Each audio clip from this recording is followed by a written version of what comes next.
13 जून शुक्रवार. तर ह्या दिवशी काय झालं, फर्स्ट ऑफ ऑल आपण ओव्हरऑल समजू काय झालं.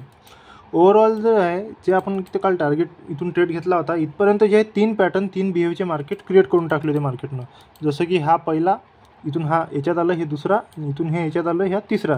3 पॅटर्न इथं कंप्लीट झाले. आता इथून होऊ शकते की याला ब्रेक केल्यावर मार्केट सेल साईडनं पण जाऊ शकते, पण यानं काय केलं, मार्केटनं इथून याच्यात गॅप क्रिएट केली, इथून नवीन पॅटर्न चालू केलं फर्स्ट बिहेवपासून क्रिएट करणं. जसं की हा पहिला झाला, त्याची लिक्विडिटी घेऊन आज जर पाहतो तर यानं दुसरा कंप्लीट केला, इथपर्यंत दुसरा कंप्लीट केला आणि याच्यात गॅप देऊन ह्या तिसरा केला. ठीक आहे, म्हणजे इथून नवीन बिहेवचा पॅटर्न करणं स्टार्ट केलं मार्केटनं. आणि आज जर आपण डेजच्या अकॉर्डिंग जर पाहतो, मार्केट पहिले सेल साईड जोन एक लोअर लो क्रिएट केला, त्याला ब्रेक केलं, मग हायर हाय क्रिएट केला. तर इथूनही आपण डेपासूनही जर मोजतो तर हा पहिला, हा दुसरा, याच्यात गॅप आहे म्हणून आता हा झाला तिसरा बिहेव. असं डे अकॉर्डिंगही पाहतो ते 3 बिहेव कंप्लीट आहे, आणि ओव्हरऑल अकॉर्डिंगही पाहतो तर इथून न्यू स्टार्ट जे बिहेव झालं त्याच्या अकॉर्डिंग पण हे 3 बिहेव कंप्लीट आहे.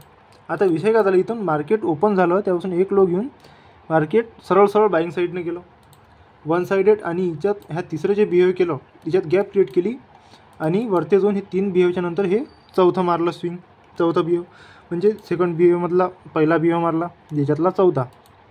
याला जर मार्केट ब्रेक करते तर मार्केट जे आहे ना डायरेक्ट याच्यात येईन नाही फर्स्ट बिहेवमध्ये. ते काऊन नाही, कारण की ह्या तिसरा जो बिहेव क्रिएट केला मार्केटनं आजचं, हे रिजेक्शन म्हणा की हे स्विंग, हा कायलेही इंटिमिडिएट नाही झाला आहे, हा मोकळा आहे, लफाळात आहे एकदम.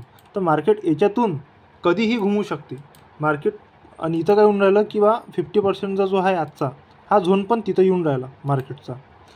तर आता एक विषय घेऊन राहिला, 50%चा झोन इथं येऊन राहिला, ठीक आहे, एवढ्यात येऊन राहिला.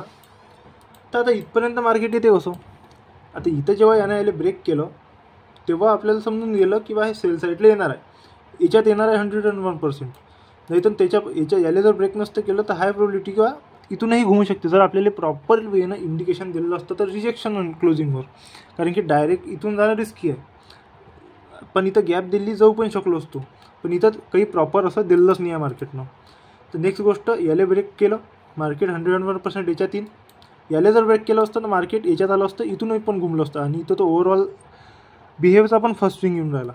ठीक आहे, तर आता काय होईल, मार्केट याच्यातून जर येऊन इंडिकेशन जर आपल्याला देते ह्या स्विंगमधून, तिसऱ्या बिहेव स्विंगमधून, तर हाय चान्स आहे की मार्केट आजचा आहे की.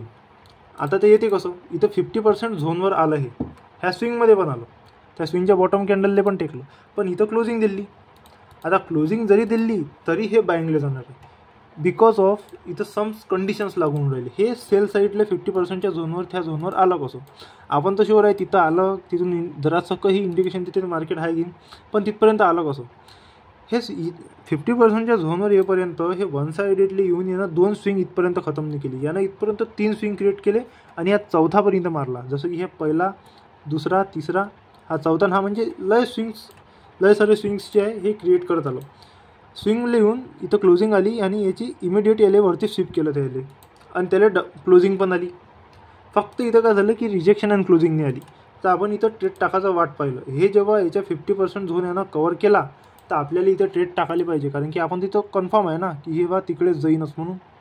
तर हे आलं इथं, ह्या झोनवर येऊन, ह्या कॅन्डलवर येऊन यानं, बॉटमच्या कॅन्डलवर येऊन इथून यानं डबल कॅन्डल क्लोजिंग दिली.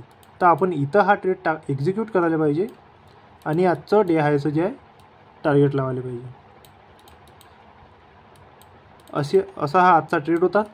आपण असं करायला पाहिजे होतं फुलफिल, आपण तसं केलं नाही.